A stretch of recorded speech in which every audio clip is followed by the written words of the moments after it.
The Polar Express, written and illustrated by Chris Van Allsburg.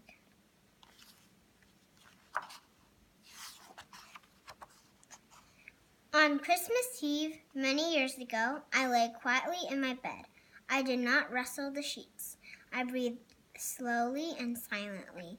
I was listening for a sound a friend had told me I would never hear, the ringing bells of Santa's sleigh. There is no Santa, my friend had insisted, but I knew he was wrong. Late that night, I did hear sounds, though not of ringing bells. From outside came the sounds of hissing steam and squeaking metal. I looked through my window and saw a train standing perfectly still in front of my house.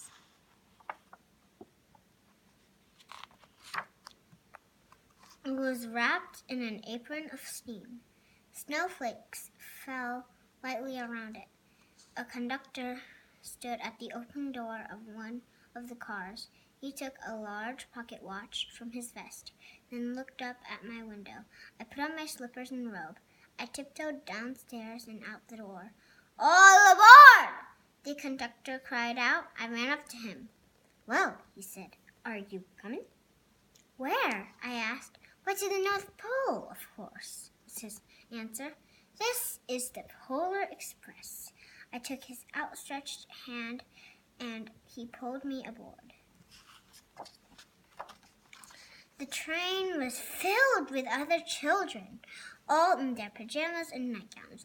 We sang Christmas carols and ate candies with nugget centers as white as snow. We drank hot chocolate as thick and rich as melted chocolate bars. Outside, the lights of towns and villages flickered in the distance as the Polar Express raced northward. Soon there were no more lights to be seen. We traveled through cold, dark forests where lean wolves roamed and white-tailed rabbits hid from our train as it thundered through the quiet wilderness.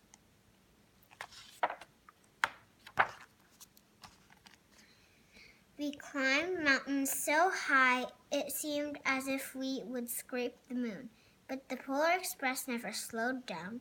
Faster and faster we ran along, rolling over peaks and through valleys like a car on a roller coaster. The mountains turned into hills, the hills to snow-covered plains. We crossed a barren desert of ice, the great polar ice cap. Lights appeared in the distance. They looked like the lights of a strange ocean liner sailing on a frozen sea. "There," said the conductor, "is the North Pole." The North Pole. It was a huge city standing alone at the top of the world, filled with factories where every Christmas toy was made. At first, we saw no elves. They are gathering at the center of the city, the conductor told us. That is where Santa will give the first gift of Christmas. "Who receives the first gift?" we all asked. The conductor answered, "You will choose one of you." "Look!" shouted one of the children. "The elves!" Outside, we saw hundreds of elves. As our train drew closer to the center of the North Pole, we slowed into a crawl. So crowded were the streets with Santa's helpers. When the Polar Express could not go any farther, we stopped and the conductor let us outside. We pressed through the crowd to the edge of a large open circle. In front of us stood Santa's sleigh. The reindeer were excited. They pranced and paced, ringing the silver sleigh bells that hung from their harnesses. It was a magical sound, like nothing I have ever heard. Across the circle, the elves moved apart and Santa Claus appeared. The elves cheered wildly. He marched over to us and, pointing to me, said, "Let's have this fellow here." He jumped into his sleigh. The conductor handed me up. I sat on Santa's knee, and he asked, "Now, what would you like for Christmas?"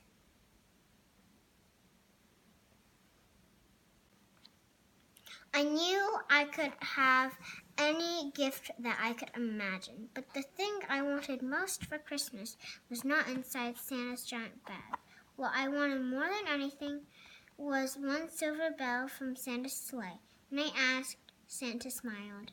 Then he gave me a hug and told an elf to cut a bell from a reindeer's harness. The elf tossed it up to Santa.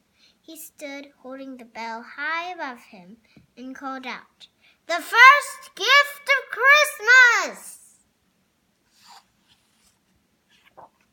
The clock struck midnight as the elves roared their approval. Santa handed the bell to me, and I put it in my back little pocket.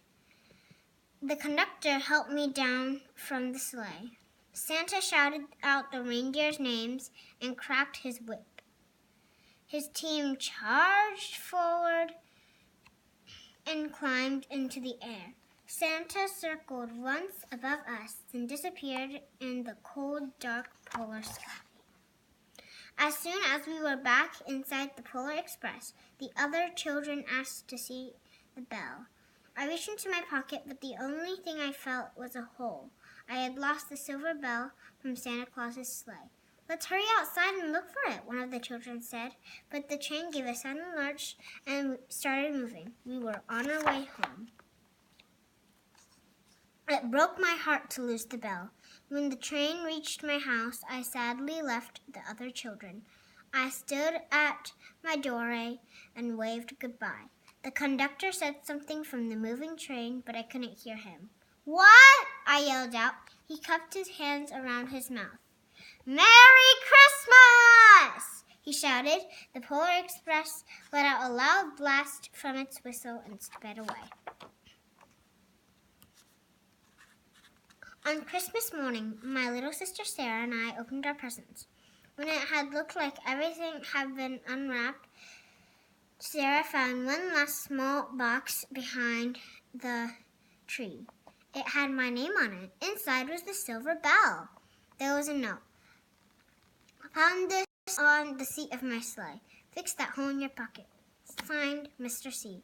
I shook the bell. It made the most beautiful sound my sister and I had ever heard. But my mother said, "Oh, that's too bad." "Yes," said my father.